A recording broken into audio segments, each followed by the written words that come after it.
Hey Transformers fans, Adam here, back for another Transformers review with a commemorative G1 reissue of the coolest Autobot of them all, Jazz.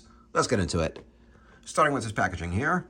So on the front, a graphic of Jazz in Bat mode, and same graphic on both sides. On the bottom, pictures of his toy in vehicle mode and Bat mode. Same picture on the top.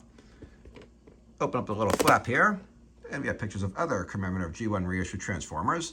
And I do hope to pick up a Power Master Optimus Prime at some point. But inside, Jazz sits in there nice and snug in vehicle mode, along with his accessories.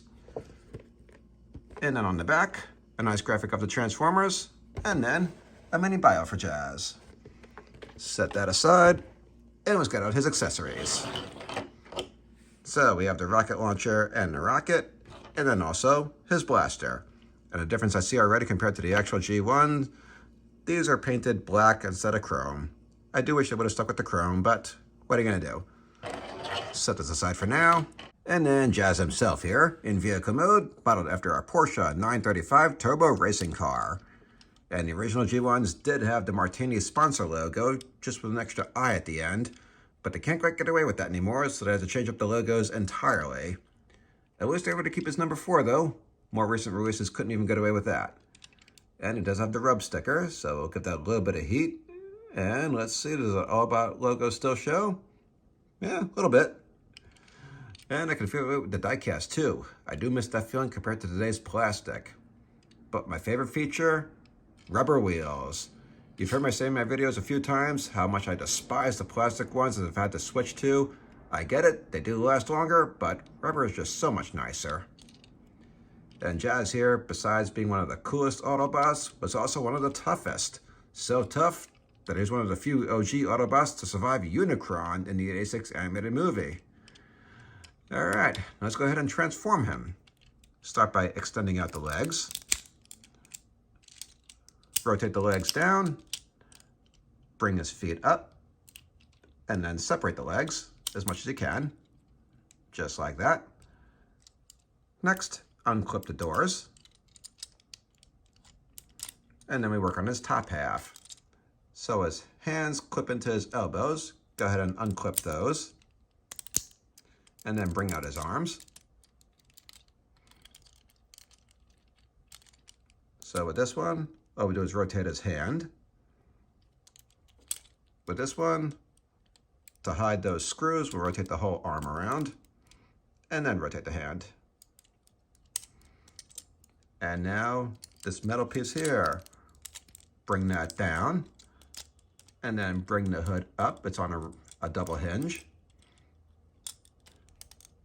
And then bring up his head. And just shove everything into place. And there we go, G1 Jazz in bot mode. And let's get a close-up here. So, one difference between this and the show, his visor looks like it's more green or silverish as opposed to blue like it was in the series. That's a bit of a disappointment. And also, is it just me or does it kind of look like he's... Oh, okay, I was going to say it looks like he was snarling at us, but no, it's a bit of a grin. A weird grin. But as far as articulation goes, total G1 badness. Nothing happening with the legs here. They are set in place, especially with those bars in the middle. Halfway decent movement with the arms, though. So you got 360 with the shoulders, as long as everything else stays in place. There we go. And you can move the elbow in and out, twist the hand around, and then you can make him nod a little bit with his head. Just move this piece up and down. There we go. Let's get out his accessories. So we got the blaster here. Again, I do wish they kept this chrome just like with the OG original, but what are you gonna do? And just have him blast some Decepticons. So take that, Starscream. That's doing a Megatron. Pow. And we'll get that out. And let's get out the rocket launcher and rocket. So let's go ahead and clip the rocket in like that. And as usual with these reissues since the 1980s, stupid choke hazard laws getting more strict. Then the rockets basically have to be ridiculously long. And it just clips right into his back here. If it stays in place, there we go. And the rocket does fire. So, fire in the hole. There we go. Alright, let's take that out. Put his accessories aside. I am beyond happy to have Jazz here back in my collection. Just like all the G1s. First time seeing him, playing with him. I feel like I'm 8 years old again.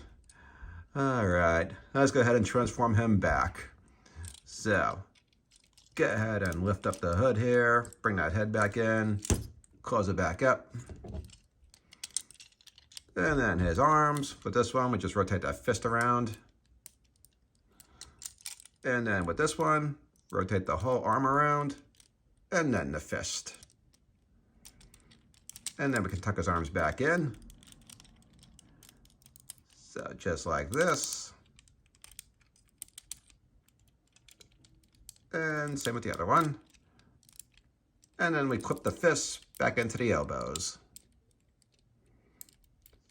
So. And sometimes that can be a little easier said than done. Not a lot of space to work with. All right, we got one. And get that other one in place. There we go. Two. And just make sure they go in all the way. All right, looking good. And now, bring this metal piece back up.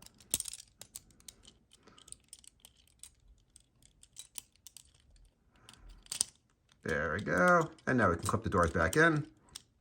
1 and 2. And then next, move these legs back together. Bring these feet down. Rotate the legs up. And slide the legs back in. And back to a Porsche 935 Turbo racing car. Beyond excited to have him back in my collection. Can't wait to get more G1s. Can't wait to review them all. That'll about wrap it up for this video. Join me again for the next one. Until then, take care, Transformers fans.